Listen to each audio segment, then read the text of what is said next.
رسالة الآن سريعة جدا وليست بصدفة، وهذه الرسالة آتية لأرواح وعباد الله يكونوا من الأشخاص الصالحين. رسالة رايحة لكل روح صالحة عابدة لله تحب الله، الآن بتتمنى من رب العالمين وتسجد لمطالب لا يعلمها إلا الله وهم. رسالة تأتيك مليئة بالتبشيرات، مليئة بالانفراجات، مليئة ما شاء الله شحنة قوية جدا من الشفاء. يعني انت اللي موجود الآن كنت من ساعات قليلة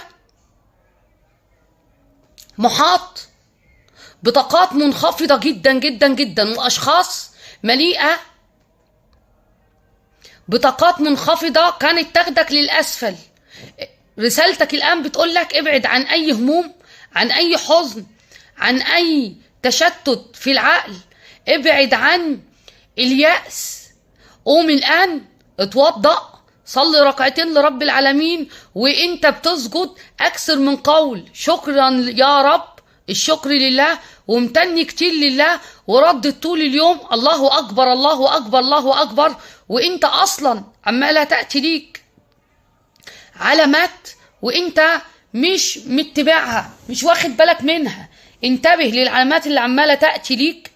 الناس اللي هنا بتعاني من حاجه تعباها، بتعاني من ألم خاص بالجسد، بحزن شديد جدا جايلها على الصدر على الرأس، ما تقلقوش، دي نظرة. وإن شاء الله لو أنت دخلت آخر بث مباشر يعتبر من ساعات، يعني من فجر اليوم الأسبق للفيديو ده، وما توفيقي إلا بالله، مليء بالطاقات الإيجابية وذكر الله، وهتطلع منه في حالة تشافي عالية جدا.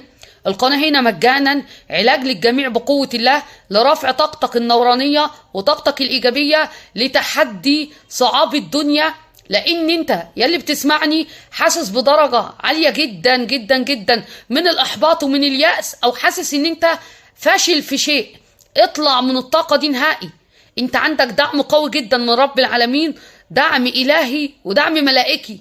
يعني أنت يلي بتسمعني الآن استمر تاني في عمل الخير، استمر تاني في القوة اللي انت تشعر بيها من الداخل، وهتظهر عندك انت مليء ما شاء الله منح من رب العالمين اتيه ليك انت وموجودة معاك.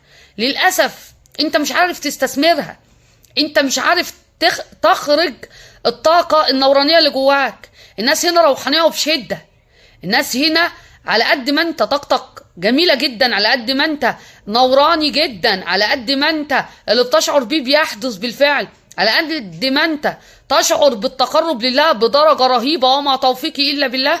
الوقت اللي انت فيه ده من أهم التوقيتات الخاصة لروحك ولجسدك. في ناس لحد ما هتسمعني الآن هي بتصوم إنما ما التزمتش في العبادة وزعلانة على أنفسها. قوم ما تضيعش وقت، الوقت كالسيف إن لم تقطعه قطعك.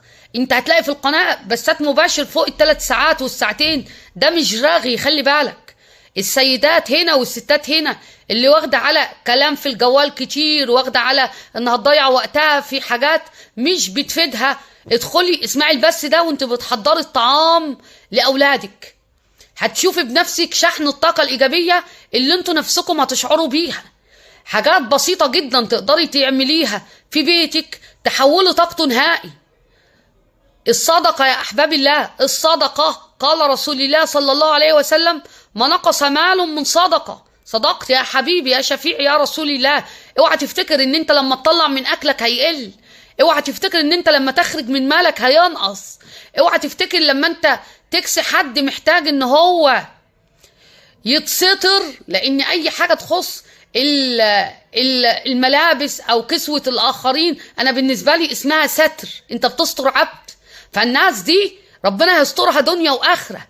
وما تنساش ان انت روح عندها اوامر من رب العالمين لمساعدة من حولها. اوعى تفتكر ان انت حد عادي او انت حد طيب او قاعد تبكي كده وتقول انا لا حول لا ولا قوة. انت اللي داخل في الطاقة دي، ربنا ما امركش بكده، ربنا أمرك بالسعي، بمساعدة الغير، بالتقرب لله، بالإحسان، بجبر الخواطر، بزيارة المريض، بعمل الخير. هو الوقت ده اسعى اسعى اسعى. والأهم عندي هصلي على حضرة رسول الله وهبشرك.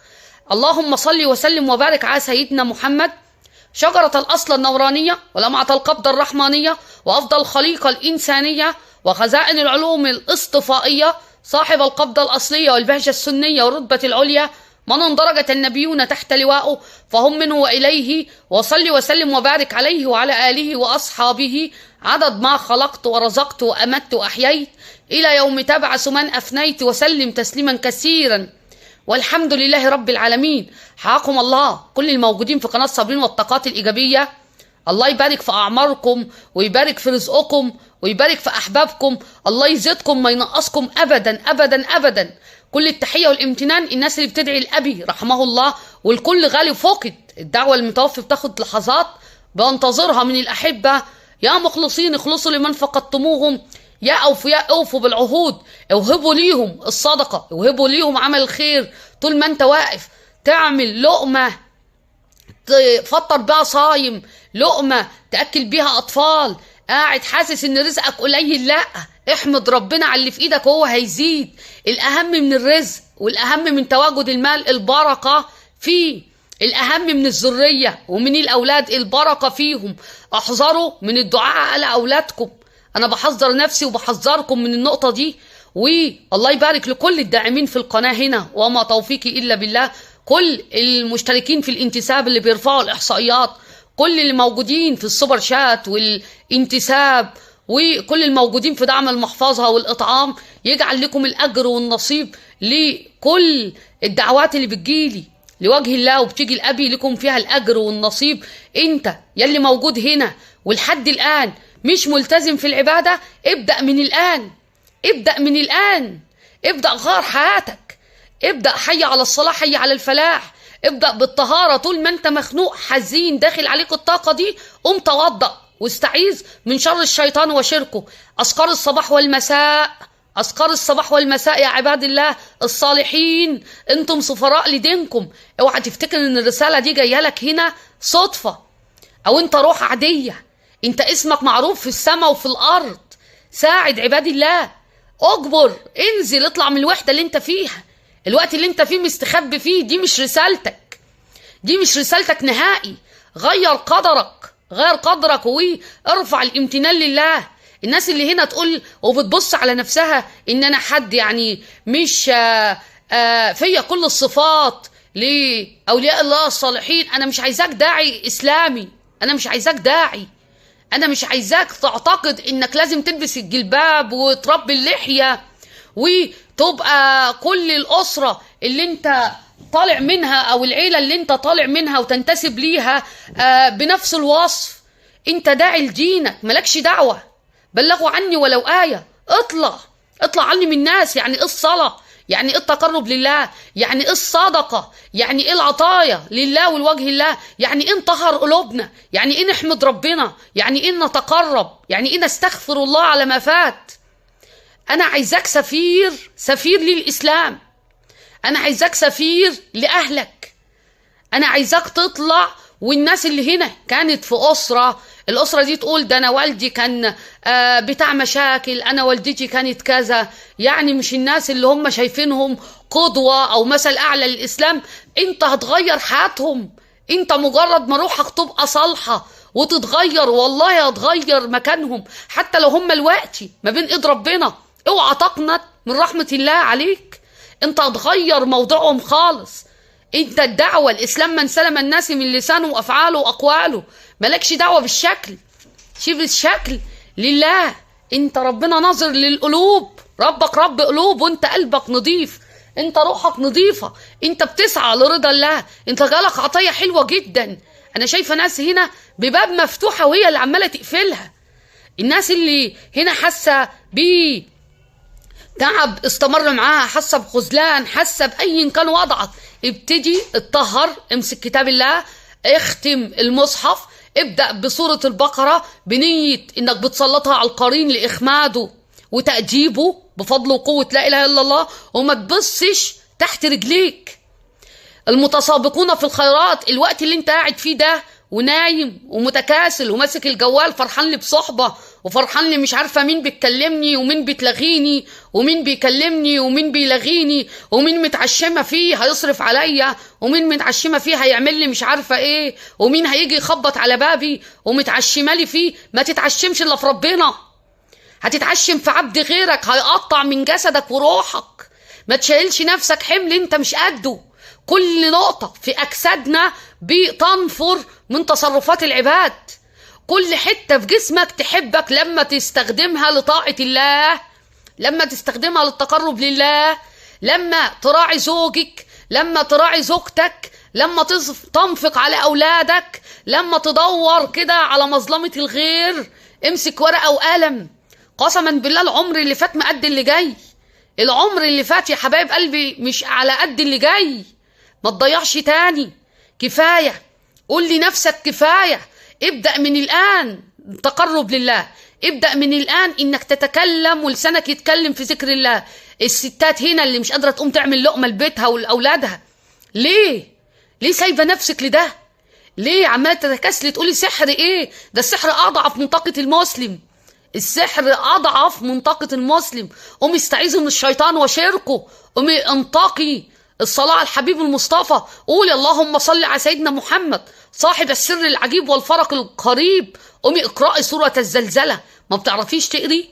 مش متعلمين؟ مش بتتلوا كتاب الله؟ ما بتقدروش تمسكوا كتاب الله؟ ابدأ صفحة جديدة مع رب العالمين. امسك عندك الجوال، عندك اي حاجة، شغل الشيخ عبد الباسط عبد الصمد الرقية الشرعية واسمعها. اسمعها وشوف النور اللي هيحم عليكوا في بيتك. اسمعها. وامسك الآن إخراج الصدقة. غير من نفسك الآن. قال رسول والله صلوا على الحبيب المصطفى. عمال أذكر الصلاة على الحبيب، عمال أذكر الصلاة على الحبيب. يعني انت روح بتحب الصلاة على النبي، انت رسول الله بيحبك، وان الرسالة دي توصلك اوعى تفتكرها صدفة. ده انت في يوم من الأيام مهما نعيش في الدنيا دي محدش هيخلد فيها. هنبقى بين ايد ربنا، وهي دي الروحانيات الحقيقية. العمل الصالح في القبر. الحق املى حصلتك. ابدأ من الآن استغفر الله على ما فات. جيب ورقة وقلم واقعد اكتب مظلمة كل واحد عندك. انت خدت حق مين؟ انت ظلمت مين؟ انت اختبت مين؟ انت ظنيتي شكيت الظن بمين؟ ونستغفر ونقفل بقنا وننويها نية خير، عشان الخير ده هيورثوه أولادكم. ناس هنا اللي بتتمنى زوجة صالحة ربنا يرزقك بيها. ابدأ من الآن. اللي بتتمنى زوج صالح ابدأي من الآن، لأن الرسالة أصلا أنا فاتحاها الأرواح صالحة. اتمنوا دعوات من رب العالمين والله استجاب. المولى جل علاه بيطمن قلبك، روحك بتطمن قلبك. الناس اللي هنا فيهم تعب بقالهم فترة ومش عارفين يطلعوا من الموضوع ده. هتقرأ سورة الأعراف كاملة بفضل وقوة لا إله إلا الله. آية 23، آية 157، آية 195، آية 199، آية 200. هتردد كل منهما 108 مرة أو العدد اللي عمال يتكرر قدامك باستمرار. حتى لو 33 مرة كل آية من دي تتردد وتكمل السورة الكريمة وتذكر حصنت نفسي بحسن الله، سور لا إله إلا الله، باب محمد رسول الله، حيطان سلام قول من رب الرحيم. وتقول وتسمع صوتك ولسانك ينطق ويبقى بالقوة اللي بتسمع بيها أمة الله الفقيرة إلى ربها. بنفس القوة اللي انت بتسمعني دي انا عايزة كل حتة في جسمك تسمع ان انت بتشهد ان لا اله الا الله وان محمد رسول الله. تاني حصنت نفسي بحسن الله، سور لا اله الا الله، باب محمد رسول الله، حيطان سلام قول من رب الرحيم. وتردد انا الاسد سهم نفد منه المدد، لا أبالي من أحد بفضل قل هو الله أحد الله الصمد لم يلد ولم يولد ولم يكن له كفوا أحد. يلا يا عباد الله، يلا يا عباد الله، هتقوموا تبقوا زي الفل. الناس اللي هنا حتة رقبتها واكتفى الحامض، الليمون تدعك بيه جسمك، بقك وجعك حاسس بتقرحات، امسك نص ليمونة واندغها ببقك وما تقلقش. البث المباشر هتلاقي فيه وصفات مياه عليها ورق السدر، عليها ورق سدر مطحون، عليها زيت زيتون بكر، عليها نص ليمونة، واقرأ الصور اللي ذكرتها بفضل الله تعالى، وأبشروا أبشروا فرج واسع من رب العالمين، وزيارات وسفر. واليوم بإذن الرحمن، بإذن الرحمن 3 سنين كاملين انت هتقف ما بين ايد ربنا في بيته، انت هتعتمر، ومنكم هنا هيحج، وما توفيقي الا بالله. الله يجمعنا جميعا عند بيت الله، الله يكتر من قول لا اله الا الله في جميع بقع الارض، الله يكتر من المسلمين ومن الاسلام في جميع بقع الارض، الله يكتر من امثالكم يا سفراء لدينكم يا احباب الله يا اهل الدعوه الى الله. رددوا معي، رددوا معي: اللهم صل وسلم وبارك على سيدنا محمد صاحب السر العجيب والفرج القريب. اللهم صل وسلم وبارك على سيدنا محمد صاحب السر العجيب والفرج القريب. يا كافي يا مكفي، يا شافي يا مشفي، يا عالم بالظاهر والباطن والمخفي، اكفينا شر دابة على الأرض تؤذي، اكفينا شر الجن والإنس والوحش، ببركة طه وياسين والكرسي. يا من بيده الخير كله، إذا كان الأمر تعثر من باب جودك حله. اللهم لا أمان إلا أمانك، ولا ضمان إلا ضمانك، احفظنا في ركن من أركانك، واسبل علينا كبة من حديد لا فيها مارد ولا دبيب، مفتاحها ألف ألف ألف، لا حول ولا قوة إلا بالله العلي العظيم. تعالي هنا وانت تعالى هنا، كل واحد هنا بيفكر ان يروح يجيب حد يجي يرقي أولاده ويرقي زوجته ويرقيه هو. تعالى هنا، رايح فين؟ ارجع تاني، ارجع تاني، استغفر وتوضأ وصلي ركعتين لله، وقول يا رب، يا رب انا واقف على بابك افتحهولي، يا رب انا واقف على بابك افتحهولي. وروح جيب يجي 2 كيلو لحمه، كيلو لحمه في 11 حته و10 حتت، ده لو كان ميزانه كويس هتعمل بيهم 10 اطباق تطلعهم اطعام للناس الفقراء. ومش هقول لك الفقراء، خبط على جيرانك وراضيهم، خبط على جيرانك وراضيهم، خبط على احبابك، خبط على صله رحمك، خبط على الناس اللي قاطعينك، خايفين ياكلوا منك، لا يقولوا ظنوا عليك ان انت بتعمل اسحار، خايفين ياكلوا منك، اديهم الحاجه هم يسووها، امسك الوجبه كامله واعطها لهم يسووها، وقول جايه من فاعل خير، قول جايه من فاعل خير. يلا نتستر، خلي ربنا يسترنا، يلا نتقرب، خلي ربنا يحبنا، يلا نقدم لرب العالمين، خلي الميزان يعلى. وبلاش تقول لي الروحانيات هو السبحة تتحرك يمين وشمال وترقص يمين وشمال. استعيذ من شر الشيطان وشركه، استعيذ من شر الشيطان وشركه. والناس اللي هنا حاسة ان عندها ضعف ايماني او بتسمع حاجات حاسة ان هي مفيش القوة الايمانية اللي الناس التانية بتشعر بيها في اللحظة الحالي اللي انت بتسمعني فيها، اقرأ سورة الرحمن او اسمعها بصوت الشيخ عبد الباسط عبد الصمد رحمه الله ورحم أبي، وجعل كل الأرواح الطيبة اللي رحلت من الدنيا عملها ممدود وبحر من الحسنات تأتي لها يوم لا ينفع مال ولا بنون إلا من أتى الله بقلب سليم. هؤلاء دخلوا الدين بقلب سليم، لدرجة إن ما شاء الله ما حدش بيسمعهم إلا لما البركة تحل عليه. اوعى تستقل بالكلمات دي، اوعى تستقل بالكلمات دي، اوعى تهجر بيتك، اوعى تهجر عائلتك، اوعى تهجر ناسك. انت موجود لرسالة، في عفرطة في البيت، في حركة في البيت غريبة، امسك كل زاوية في البيت باتجاه القبلة وأقم فيها الأذان بصوت عالي. احيوا كلمة الله في كل أنحاء العالم، احيوا كلمة الله في كل زاوية من بيوتكم. ما تهجروش كلمات الله، ما تهجروش التقرب لله، هي دي الروحانيات الحقيقية. ودايما في قناة تعليمية يعني الروحان الرباني الحقيقي دايما أذكر إن الروحانيات اللي صابرين بتسعى ليها وتتقرب فيها لرب العالمين وتدعو ليها هو العمل الصالح في القبر. الروحانيات هي العمل الصالح في القبر، العهد من رب العالمين، النور من رب العالمين وليس من بشر. هؤلاء الأشخاص لا يقدر عليها إلا أنفسهم ساعة ما يستخدموا نفسهم في شر بتنقلب عليهم وبيقعوا في أسفل السافلين. انتبه، عالم الروحانيات أقرب للكفر من الإيمان، من لم يعلم هذا لا يدخل في هذا الطريق.